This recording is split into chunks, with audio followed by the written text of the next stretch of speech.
Alright, guys, hit the like button for me. Say what's up as you come in and chat. I want to start it. Let's start right Peter. And hey, I want to let y'all know I'm not with Donald Trump no more. I don't support him. I don't like him. I think he's a corrupted leader. And yeah, it took me a while to come to that conclusion, but I finally am coming to it. I do not like the guy at all. The first thing for me was he didn't release the Epstein files. They're even acting like they didn't exist. And of course, they're sending Israel and Ukraine all of our tax dollars, just like the numbnuts before him did. Putting America last. And now he's blaming the beef farmers for the price of beef. Hey, I'm not biased, man. He talked a good game. He tricked me. I was fooled. I admit it. Okay, now let me tell you how bad I think this is, though. This is really this bad, guys. I want y'all, if you're a Christian, I want you to get into Revelation 13:3, and I want you to read that verse. Yeah, about the Antichrist, about the one who was fatally wounded in the head. Then he was miraculously healed, and the whole world marveled at him and said, no man can make war with him. Yeah, I do think that Donald Trump is that beast of Revelation 13:3. Yeah, go read it. Go read it. There ain't another man that's ever walked the planet that fits Revelation 13:3. Then read the rest of the chapter, and it'll tell you the mark of the beast is coming in 42 months. Now, I'm not saying that I know that Donald Trump is this man of Revelation 13:3. I'm just saying he's the only one who could be right now. Go read Revelation 13. He's the only man that fits that description. Yeah, and I'm totally done with the dude. He's done to me. He's done. He's a goner. He's compromised. He's right up there with the rest of the pedophiles, man. Wow. And it sucks to say that because I supported him for a long time, but he's a good actor, and he had me fooled for a long, long time. God bless y'all, and thank you.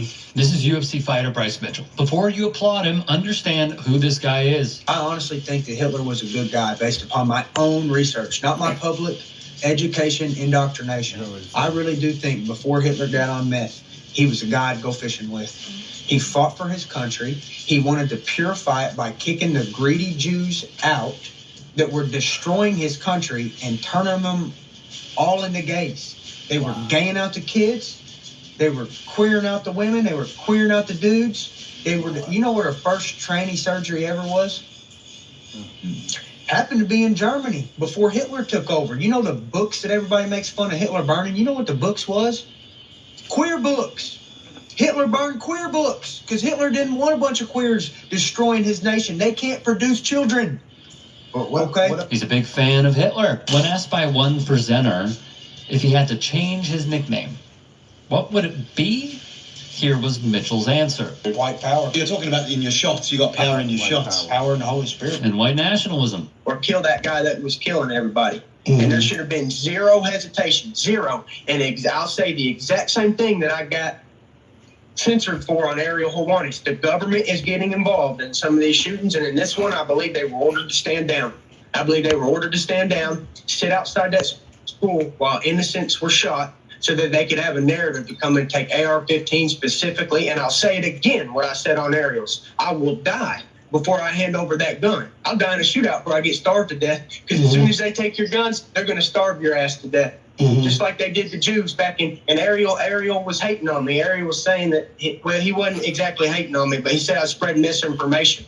Well, let me tell you a fact, okay? Government took the guns from those citizens in Germany before the Nazis came a couple of years later, rounded them up and starved them to death. So I'm just telling you what happens, and I maintain the same position. And if I get censored again, I get censored again. But I believe that there was something weird going on with that school shooting. I believe they're trying to find any reason they can to take our guns, and I believe I won't give it to them. I'd rather die. We need to arm school teachers who can be trained and proven that they're efficient with guns.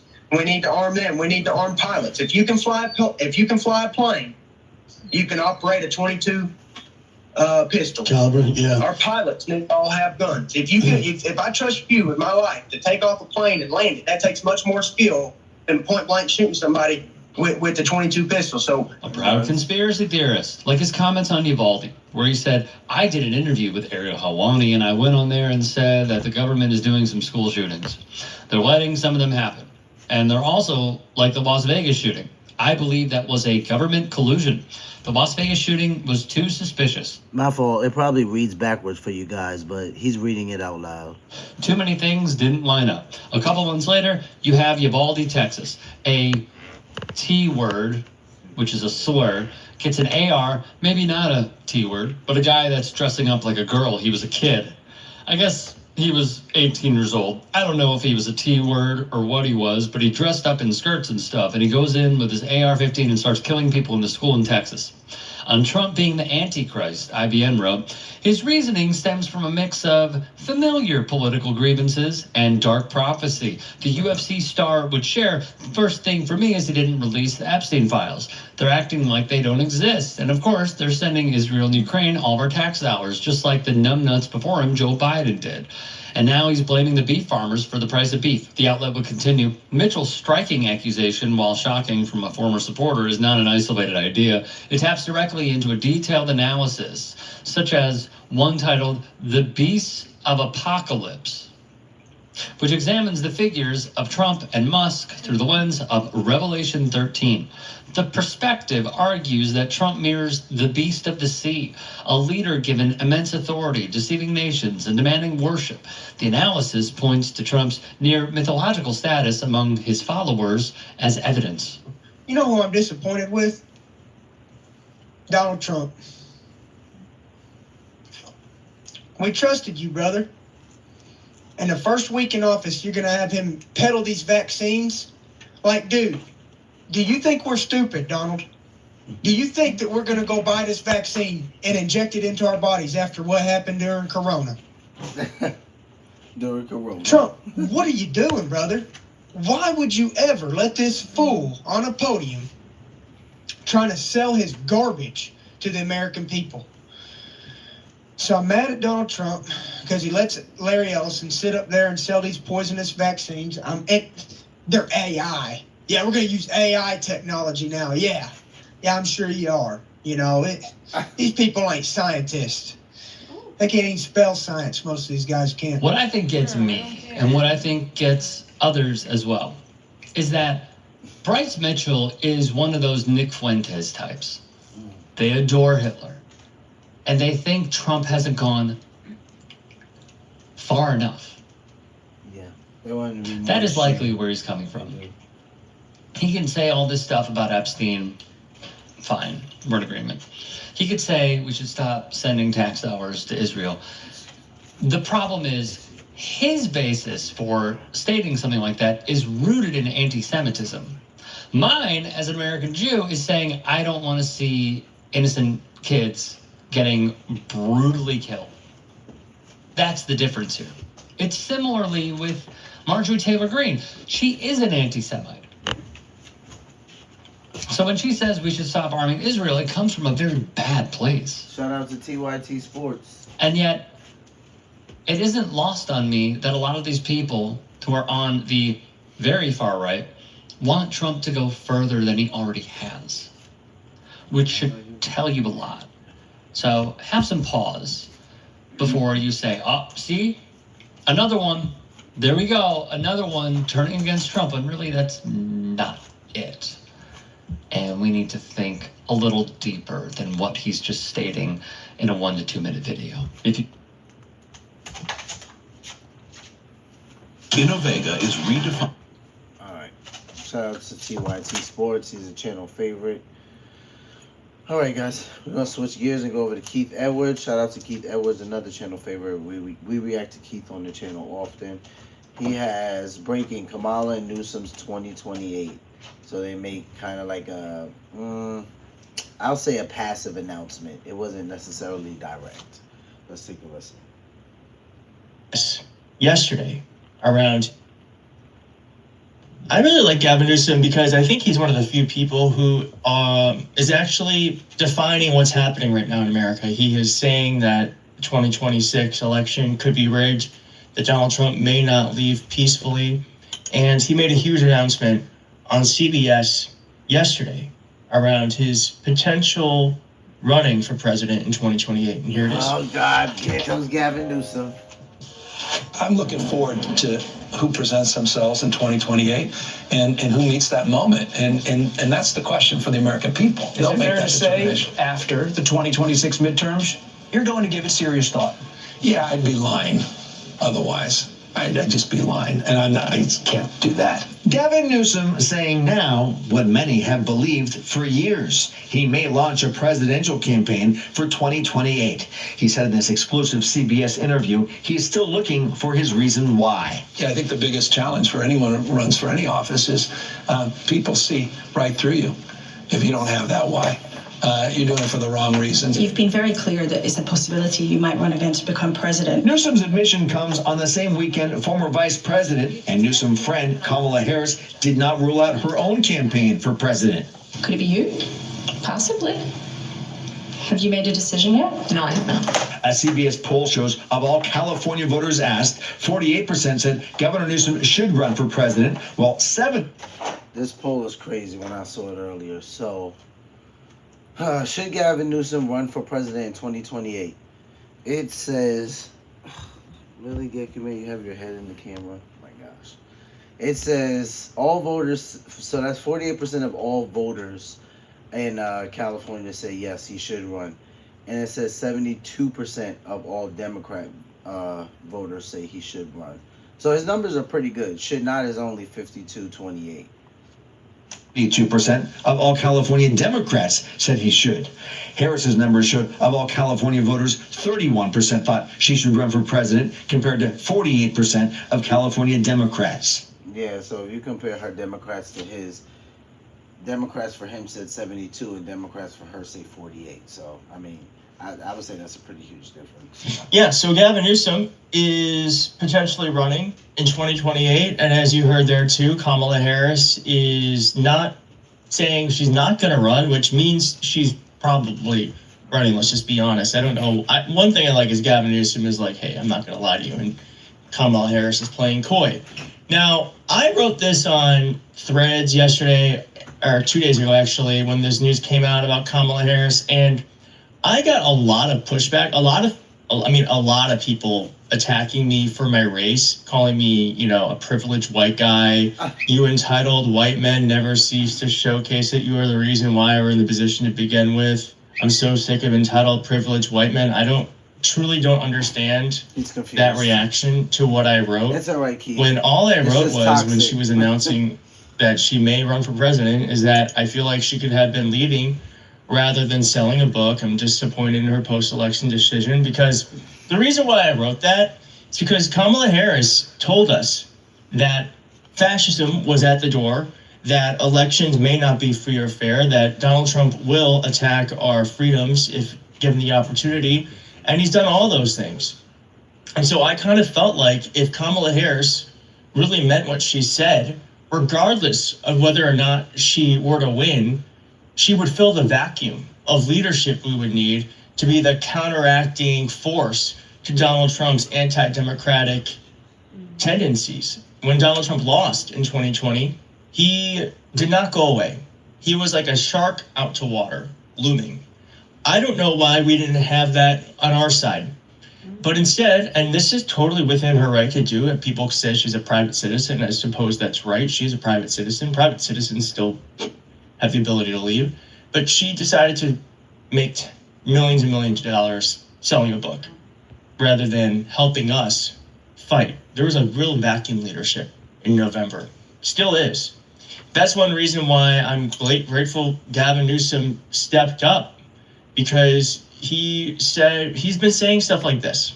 You can lose this country, no bullshit. It's not the rule of law anymore, it's the rule of Don. Right. He doesn't give a shit about the law. I mean, he's already taken, Congress doesn't exist. They're completely supine, they're on their back. Yes, and sir, what else do you need? Crazy. The courts are increasingly the same. Crazy. I mean, this whole system, 3 co-equal branches guy, I ain't gonna get, this I do remember even with 960 SAT, that they taught us in 7th grade, 3 co-equal branches of government. Popular sovereignty, rule of law, oversight. 960. That's Oh, that gone, is man. a horrible This guy guy. is wrecking this country. And again, it's not about being Democrat or Republican. I married into a big Republican family. I have deep respect and love for people I disagree with. On our podcast, I've had Charlie Kirk on, had Steve Bannon on, I had guys that were running my recall campaigns, literally the people like Newt Gingrich that were literally leading the effort to get me recalled as governor. I want to reach out to folks I disagree with, man. Understand them. But at the same time, we have to understand these guys aren't fucking around. I know. They're not fucking around. So yeah, I kind of like that there's someone. It doesn't feel like there are many people actually really naming what's happening right now. And so I didn't really mean to make this about the fact that I'm disappointed in Kamala Harris. I hope you can respect the fact that I'm allowed to feel however I feel about someone. And I kind of feel like when you run for president and you understand the severity of the situation we're in, and then you just decide to sell a book, that doesn't sit right with me. And that's just me. Maybe you're going to disagree. That's totally fine if you do. I do think a lot of folks might agree with me that there was a leadership vacuum and there didn't need to be one. Project 2025 was called Project 2020. We knew about it in 2024, okay? Project 2025 should not have been a surprise. The things that they wanted to do, the things that they're doing right now. But for some reason, Democratic leadership acted like they didn't know why any of this was happening. When we had the blueprint early on, we had from November to January, November to whenever, to create an attack plan, a defense plan. And none of that happened. So yeah, I'm a little disappointed, to be completely honest. And I don't think it's because I'm white. I just don't understand that.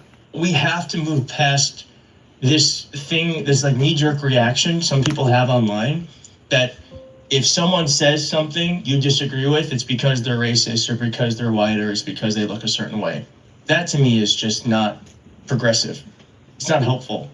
And it's actually doing the exact thing you're accusing someone else of being. All right, and here's Gavin Newsom talking about what anti-woke really means. 60s world. You got the Supreme Court talking about getting rid of the Voting Rights Act. And that's very real. Yeah. That may likely happen in just a matter of months. I mean, they're rewriting history, censoring historical facts. It's a unbelievable moment. All this anti-woke stuff is just anti-black. Mm-hmm.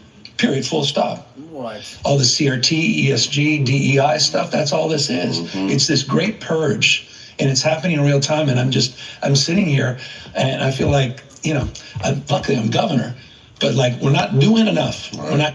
Yeah, thankfully we do have Democratic governors, and that's why it's so important. In Virginia and New Jersey, if you don't know, it is almost election time, and you have the opportunity to vote for two great Democrats, Mikey Sherrill in New Jersey, Abigail Spanberger in Virginia, who will be able to be a line of defense between what Donald Trump wants to do and what your state actually enacts. So please do vote if you have the opportunity.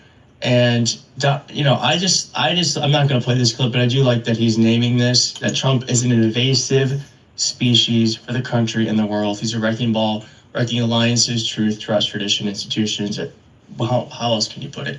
So this video went in a direction I was not expecting, and I hope you're okay with that. But I do think that we have to talk about the fact who is actually leading us in this moment, who's actually defending things that make us American, who are defending things that are, and who is only thinking about themselves right now, who's making money in this moment. Something I think about.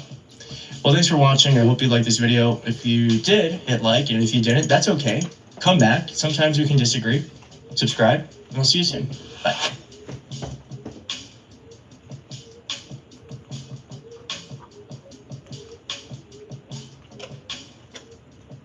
All right, so let's check out Trump. With the new IHOP value menu, $6 is all it takes to go to your.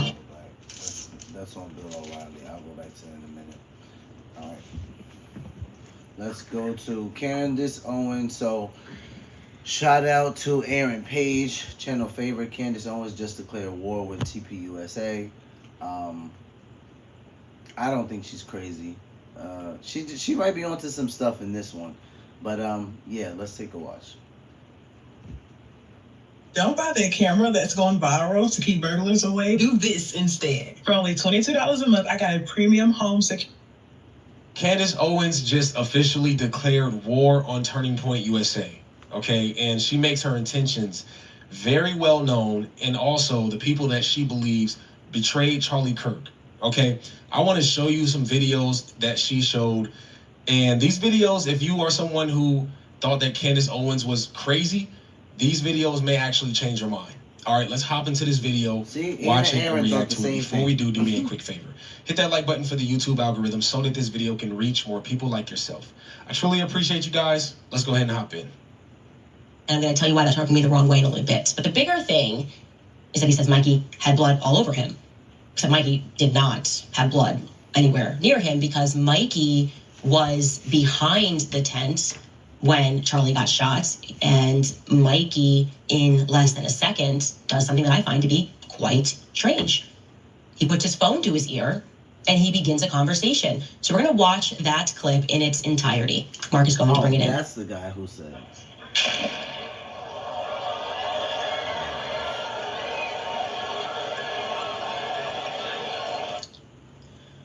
So we decided to slow this clip down, and we're going to watch this clip slow down so you can see that it is exactly 834 milliseconds from the time that you hear the shots. That is how long it takes for Mikey McCoy to put the phone to his ear. Now, why is that precise timing so important? Yo, that was crazy. Because there's no dialing.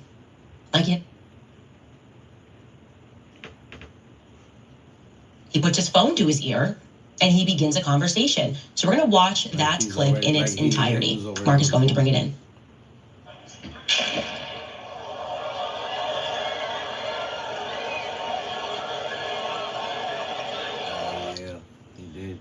So we decided to slow this clip down, and we're going to watch this clip slow down so you can see that it is exactly 834 milliseconds from the time that you hear the shots. That is how long it takes for Mikey McCoy to put the phone to his ear. Now, why is that precise timing so important? Because there's no dialing. Like, you didn't have time to dial, okay? You can't dial and put your phone to an ear in 0.834 seconds. The next time that you're going to see Mikey McCoy, as we just showed you, is in just under 2.5 seconds on the other side of the tent. He's on a phone call. So we can track Mikey, but let's watch the clip again in milliseconds so you really grasp how quickly this transpires. Okay, so real quick. So she was talking about prior to this, the guy that had the camera in the back, and he immediately took the camera off once everything happened with Charlie Kirk. And she was trying to get the footage, and he wouldn't give it to her. And the guy also said that Mikey, the guy that we're watching now, had blood all over him, in which he didn't. But Candace Owens is pointing out that he did something extremely strange, that as soon as everything took place, he immediately pulled out his phone and began talking to someone. And she's suspecting that this phone was already on another call before all of this took place. And the reason that she's questioning is because why? Who were you talking to? What was set up? Why was your phone already on another call when all of this transpired? So she's saying this is just something that is weird, strange, and it needs to be brought out, and something needs to be said about this. Okay, that's essentially what's taking place. So she's slowing it down so we can see just how quickly he gets on the phone without dialing anything. Okay, let's hop back in.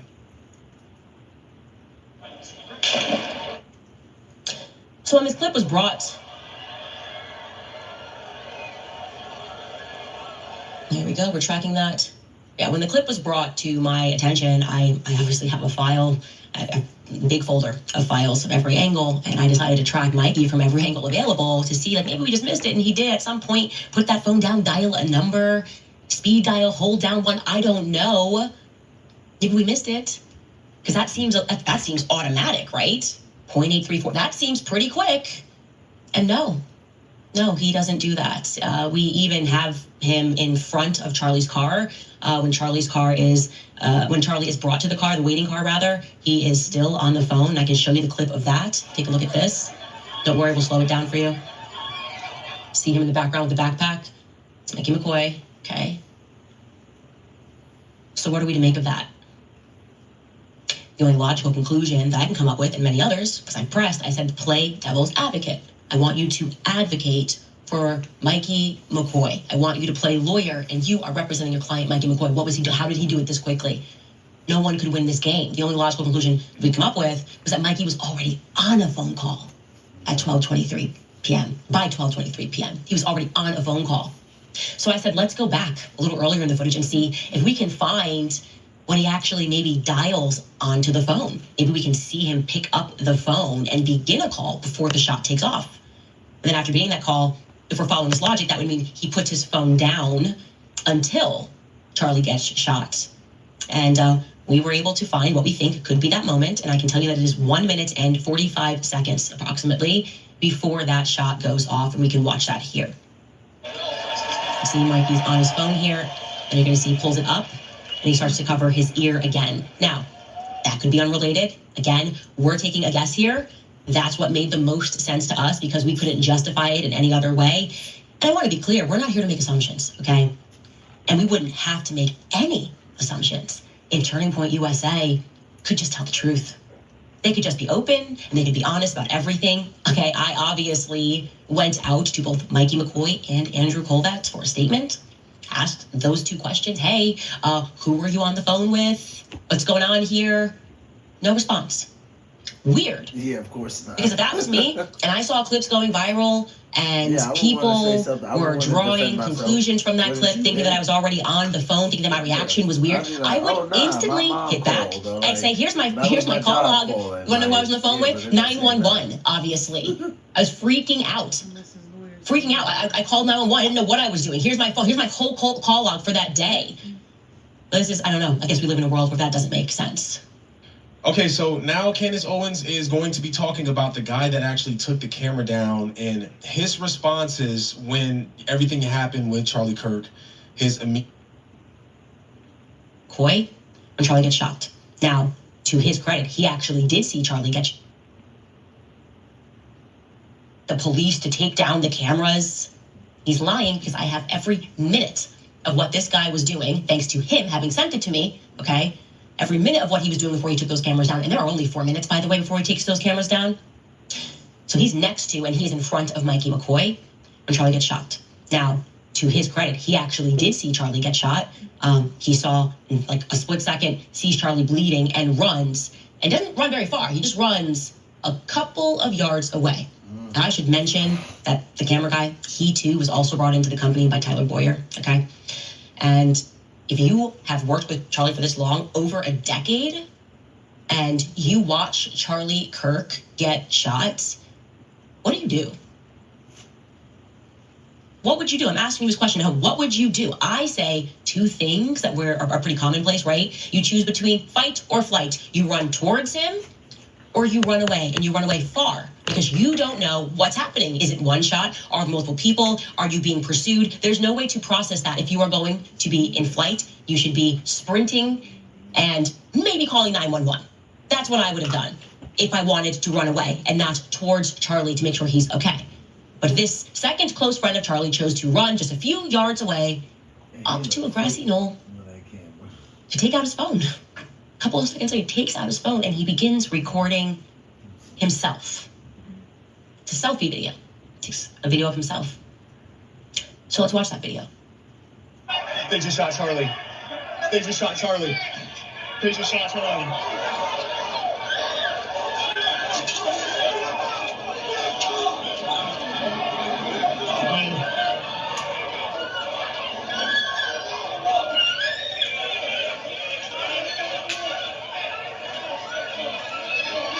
They just shot Charlie.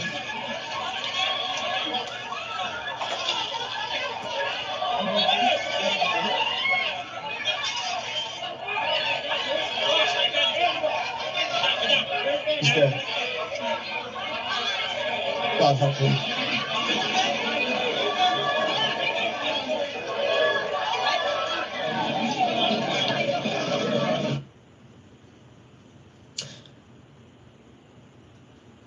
That's the first time it was announced, actually, that Charlie Kirk was dead. It's kind of weird. Go ahead, catch your breath, hit rewind, watch it again, watch it over and over again like I did, because you're probably thinking out loud, what the F did I just watch? What's going on? what were Charlie's closest friends and allies and the people that were going to carry on the torch doing? Oh, picking up phone calls they were already on, and filming themselves and prematurely announcing when not a single person could have known.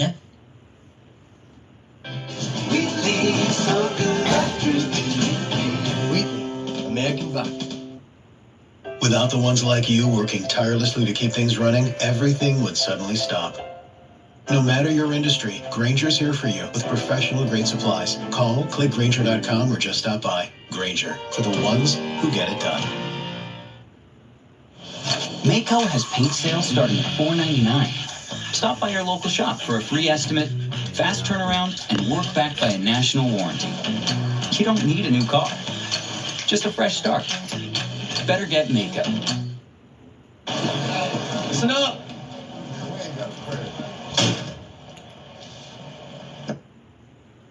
Charlie Kirk is dead. Less than a minute.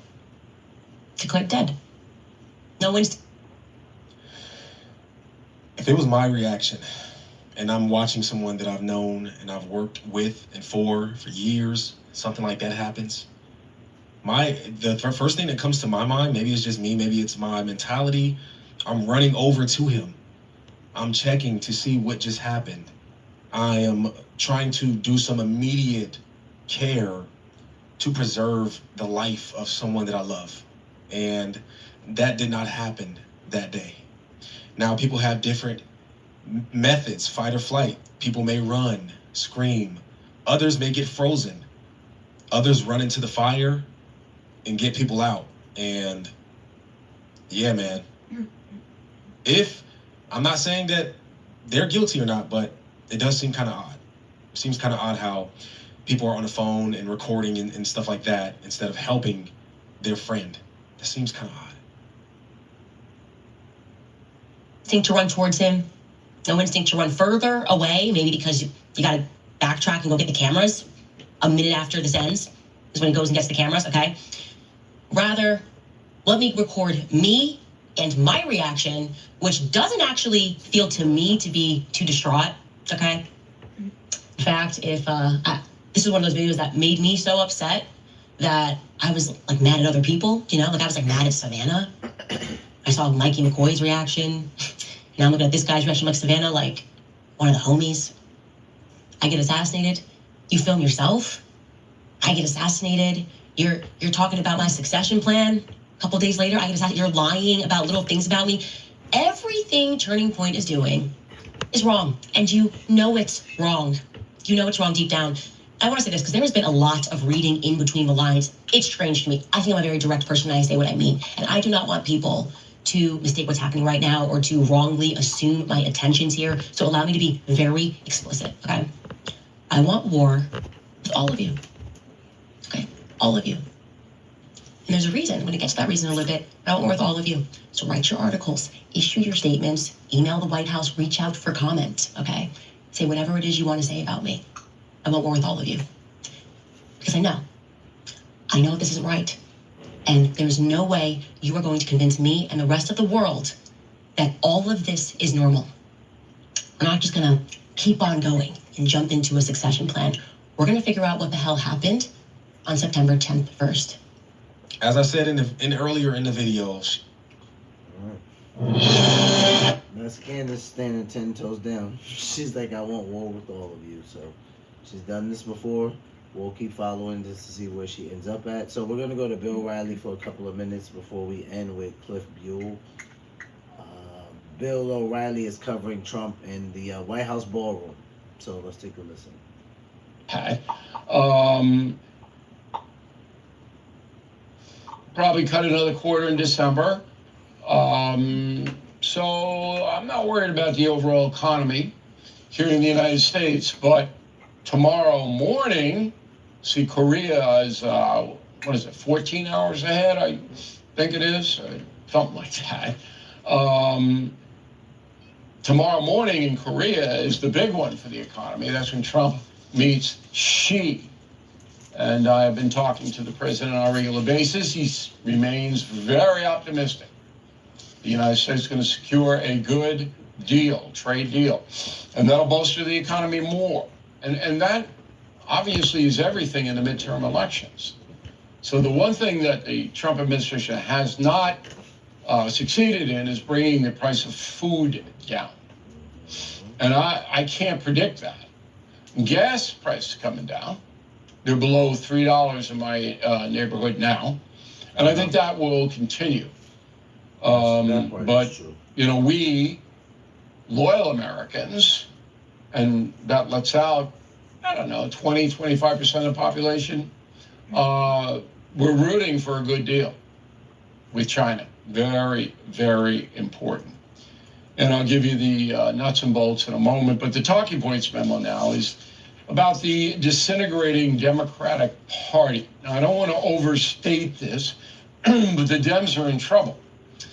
So there is a think tank named Welcome.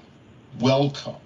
It's funded by left-wing money. Michael Bloomberg, Samuel Walton, Reid Hoffman, James Murdoch, all left-wingers. They pump a lot of money into this political action committee. So this study, and thousands of Americans. So what do you think about the Democratic Party? It wasn't all Democrats now, across the board. 70% of Americans believe, according to this study, Democratic Party is, quote, out of touch.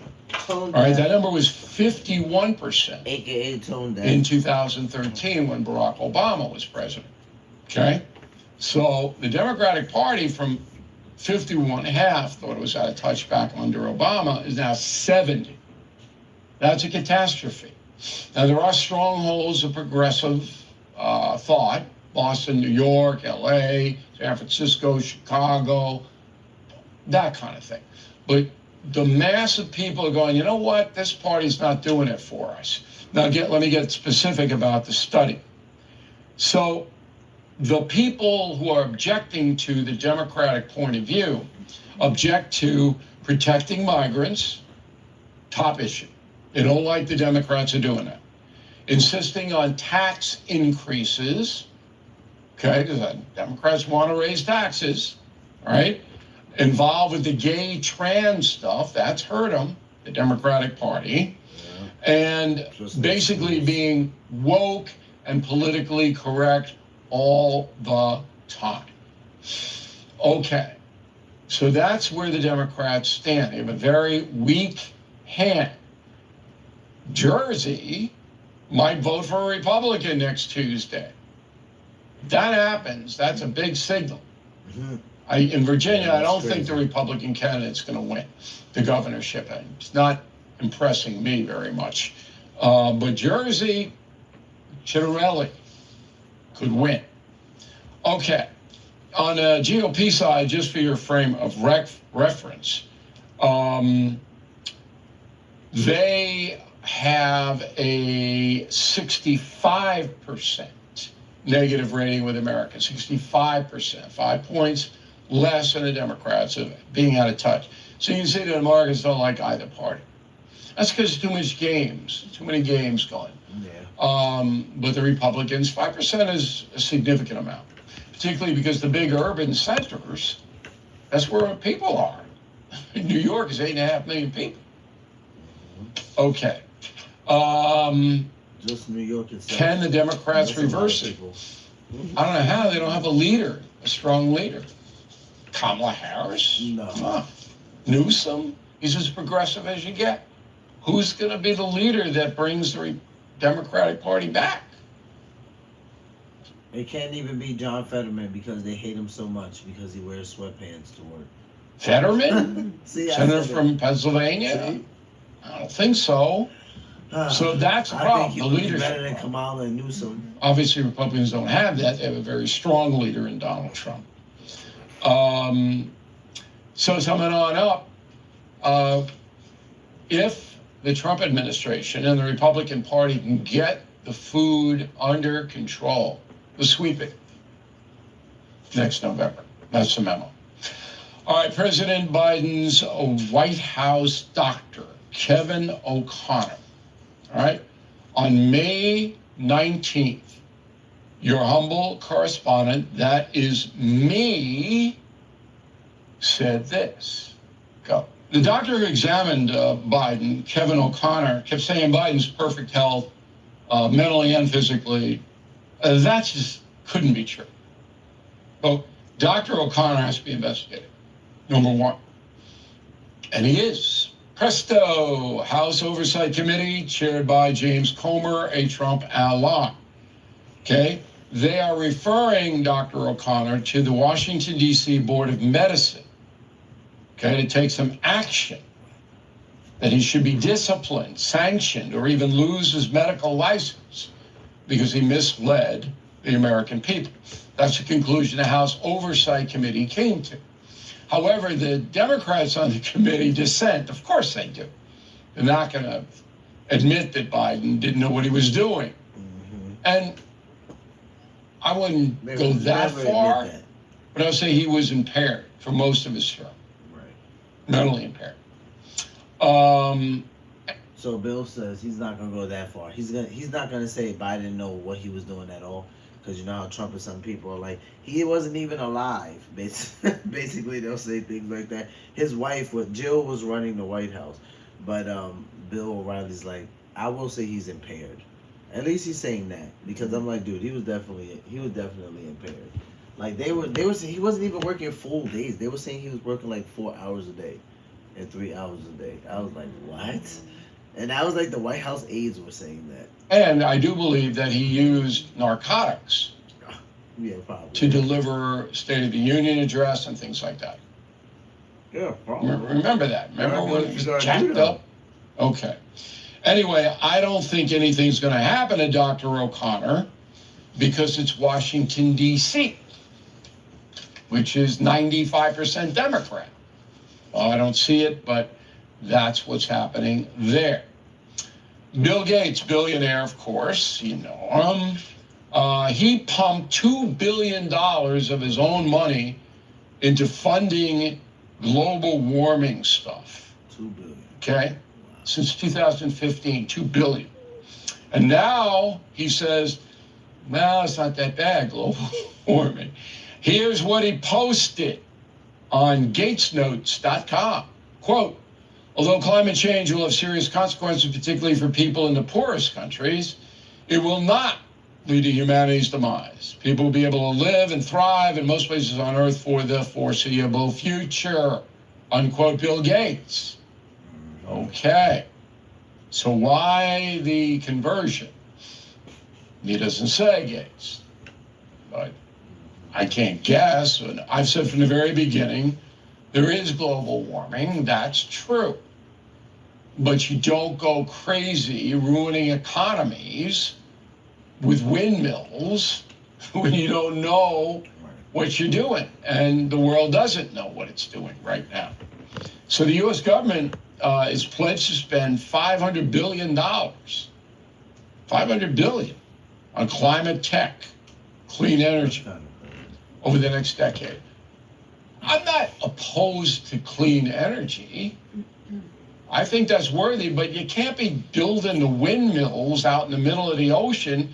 Look, I got windmills near me. I can see them from my house. And they're broken all the time. And the windmills only give power to Block Island. That's Rhode Island territory. That's it. So it had to cost a couple of billion to put those windmills out there in the water. And what? 12,000 people get power from them? No. Okay? No. So Gates, he has seen the global warming light, but we don't really know why. All right, I'm gonna stop there. Bill Gates is suspect. I've always felt like that. So we have to watch out for him. $2 billion in global warming. Yeah, he's suspect. All right, guys. So we're gonna end the live stream with a clip from Cliff. He has Senator Tuberville calls for a nationwide ban on Islam. Cliff actually covered this 2 weeks ago, and so did I. But I wanted to play it again because we tried to end the live stream with a Christian clip. So this was something that I thought was really good. So let's take a listen. The Station by Benchmade. introduced so that you can push it out. Ban Sharia law. This is crazy. Senator Tuberville actually speaks on the Senate floor about Islam and about the Sharia law and how we need to ban it nationwide. I've only seen a clip of this. This is crazy. Before we get into it though, my name is Cliff Buell. If you're new here, welcome. If you're not new here, welcome back. Love to see you here. If you enjoy the content, make sure you hit subscribe and like so that you can push it out for more people to see this. This is crazy. So let's get into it. And then I want to know what you guys think. Mr. President, I've come to the floor today to talk about one of the greatest threats facing our country today, Islamic extremism. Yep. You know, 24 years ago, September 11, 2001, nearly 3,000 innocent Americans were murdered in a coordinated terrorist attack carried out by radical Islamic extremism. Those of us who lived through that day remember exactly where we were when those planes hit the buildings. Well, depending on who you are, this may or may not be a good example. We know the conspiracies around this, and interesting example to bring up, but it does make sense. Curious your thoughts on this as well. That day changed this country forever.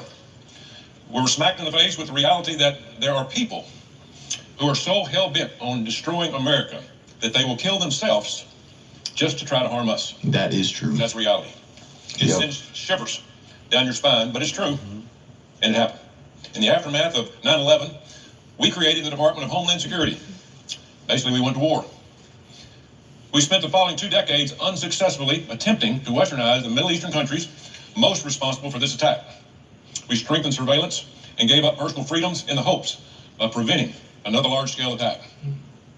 But 20 years later, we have to ask, have we made any progress at all in rooting the evil of radical Islam out of this country?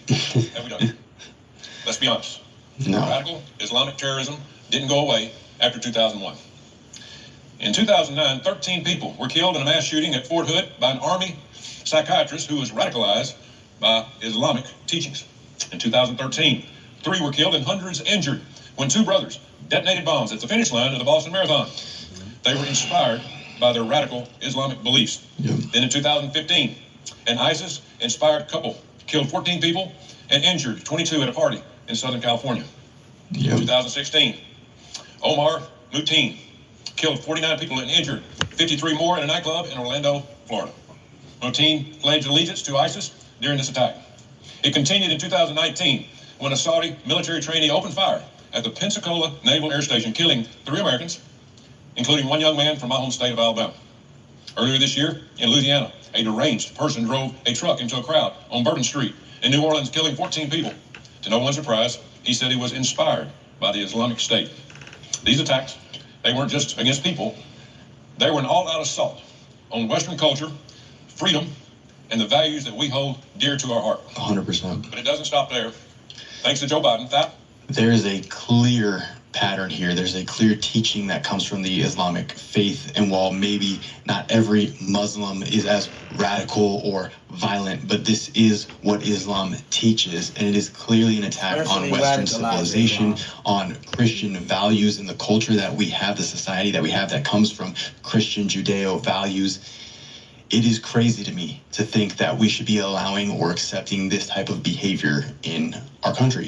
It literally does not make any sense.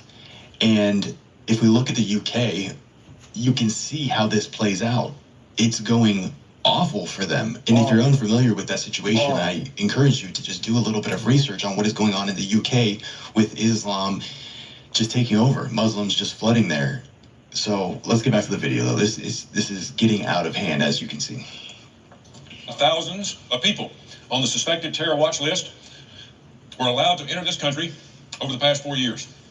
Islamic extremism and Sharia law openly call for the destruction of America and Western culture. 100%. Let's be clear. Let's be clear about this. The thousands of terrorists we have allowed to enter our country have brought their anti-American rhetoric and ideology with them. Yep. We're seeing this in cities like Minneapolis, Dearborn, Portland, Chicago, and even New York City. Yep. You know, the leading candidate for mayor of New York City is a far-left socialist who sympathizes with extremist groups like Hamas. Wow. But this insanity, sadly, isn't limited to New York. We have elected members of Congress who openly support the radical Islamic terrorist organization Hamas. Man, Just he's yesterday, preaching. we paused to remember the more than 1,200 innocent people, including 40 Americans who were slaughtered by Hamas terrorists in Israel on October the 7th, 2023. Hamas literally means Islamic Resistance Movement. Yep. It's been 2 years, and 2 U.S. Congresswomen, Omar and Tlaib, they still refuse to condemn these heinous crimes in Israel. These 2 members were elected to represent American citizens, and they are sympathizing with Islamic terrorists instead. It's almost hard to believe. It doesn't even matter where you stand on the issue with Israel, whether you're pro or anti or whatever your thoughts are about Israel. That is irrelevant to the fact that Hamas is a terrorist group and that they are an Islamic-based terrorist group. Those are facts. They always have been and they always will be. There's nothing you can say or do to get around those facts, regardless of where you stand with Israel. That's not the point of this video. I'm not going to get into that. But you have to recognize that Hamas is a Islamic terrorist group. Point blank, period. But it's true. And they don't hide it. You know, we're allowing people with extremist ideologies, people who hate America values, to not only live here, but to hold positions of power and influence our government. It's crazy. It's crazy. America. And it's an insult to the millions of Americans who have sacrificed their lives for this country and its freedom. Yep, 100%. You know, if you think this poisonous ideology won't affect your way of life, just look at Europe. Yep, The United exactly. Kingdom, Exactly. once a proud nation that helped save the world from Nazi tyranny, has essentially lost its identity. Yep. It's gone. Mass migration has destroyed their society. Yep. There is no freedom of speech. Crime is through the roof. Yep. And openly anti-Semitic, pro-Hamas riots have become a regular occurrence. Yep. This is in Europe. This is in the UK. UK Prime Minister Keir Starmer recently appointed a person with extreme pro-Palestinian views as Home Secretary. In the UK, the Home Secretary is in charge of protecting national security, ensuring law and order, and overseeing immigration. What a surprise. Wild. So the person who's in charge of immigration That's and national security in the UK is openly a pro-terrorist. If we aren't careful, the United States will look like Europe in 10 years or less. Yep. It's coming. 100%. We can't It's on bury our point. heads in the sand about this any longer. The Quran openly calls for violence against non-Muslims. Openly. Yes. Radical Islamists take these instructions literally and to use them to justify terror. It's not politically correct to say this, but it's the damn truth. Something you won't hear from the deranged leftists who run cover for Islamic extremism is about the inhumane and disgusting ways that they treat women. Yep. In Muslim countries that follow Sharia law, it is considered normal for women to be raped, trafficked, and forced to marry as young as age of 6. Pedophilia is rampant, and women are lucky if they are allowed Definitely to drive. pedophilia. I'm open. These are Man, facts. somebody This that isn't by. anything more than facts. You can look up these things for yourself. What he is saying is 100% truth, and this is what they're trying to push. And what I don't understand, if you are a Muslim, please explain to me, if your countries are so good that are run under Sharia law, if they're so good, why are you coming to Western civilization? Why? If it's already good where it's at. But I think if we look at the evidence, the fruit of what is coming out of these countries, clearly, it's so obvious that it is not good. So I don't understand it. I can't comprehend it.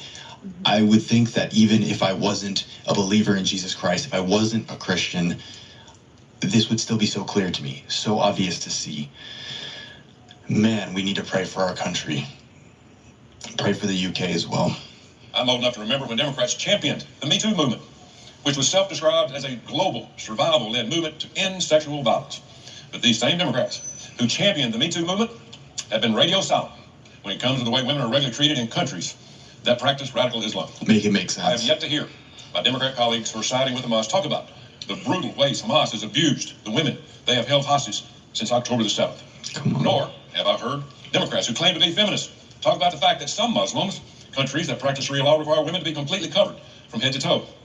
These women, they're not allowed to get an education, work a job, or in some cases even leave home. They are barred from gyms, parks, and beauty salons. They are forbidden from traveling without a male relative and are forced to wear certain clothing that covers everything but its eyes. But meanwhile, the men in these countries are allowed to abuse women, have sex with children, or have multiple wives, no problem. Everyone, but especially feminist groups, should be outraged about this horrible abuse of women. But that doesn't fit this narrative. So you won't hear a peep from liberal so-called feminists about the disgusting treatment of women in radical Islamic countries. You also won't hear from Democrats about how radical Islamic terrorists are currently carrying out a mass genocide of Christians in Nigeria. Yep. Come on. About this. Speak More about than it. 62,000 Christians have been slaughtered since 2000 by radical Islamic terrorists in Nigeria. You heard that right, 62,000. And just this year alone, more than 7,000 Nigerian Christians have been murdered because of their faith alone. Yep. You can't turn on the TV without hearing about Israel's so-called mass genocide of Palestinians every day. And yet when it comes to 62,000 Christians being slaughtered by radical Muslims, it's radio silence. They're not reporting on it. The only reporting that I've seen on this is through either Christian news sources or social media. I've made some posts about it. It's wild. And this is Muslims killing Christians. The same old story. This extreme ideology is straight from the pit of hell, and it has Amen. no place in Hold American on. society. Let's run that back. We're blessed Let's with run that freedom back. from the Muslims, and yet when it comes to 62,000 Christians being slaughtered by radical Muslims, it's radio silence. Listen to this. This extreme ideology is straight from the pit of hell, and it Come has on. no place in American society. None. We're blessed that freedom of worship is a constitutional guaranteed right in this country. Amen. That's what our forefathers fought for. If you want to come here legally, practice a peaceful version of Islam, and blend into our society by adopting the treasured American values of life, liberty, and the pursuit of happiness, you are welcome to do so. But if you believe that Sharia law supersedes American law, you should be deported immediately. If we don't take a stand now, our way of life, our Christian values, our freedoms, and our national identity will disappear. Yep. There's only room for one law in this country, and that's the Constitution of the United States of America. Sharia law is an anti-American and has no place in a free society. Yep. Shout out to Senator Tuberville for that. When I saw this the first time and we reacted, I was super happy about it. I was like, finally, there's somebody who is willing to stand up and be that bold about it, because nobody's going to say that. We have so many Muslims in America. It's not the second biggest religion in the world for no reason. So shout out to Senator Tuberville for standing up. I appreciate you guys chilling with us. I'm going to come back tomorrow for the daily live stream. And yeah, we're going to do some commentary along with same angle as this to get some news in. So I'll see you guys tomorrow. Take care of yourselves. Take care of one another. Love yourselves. Love one another and be peaceful. Peace.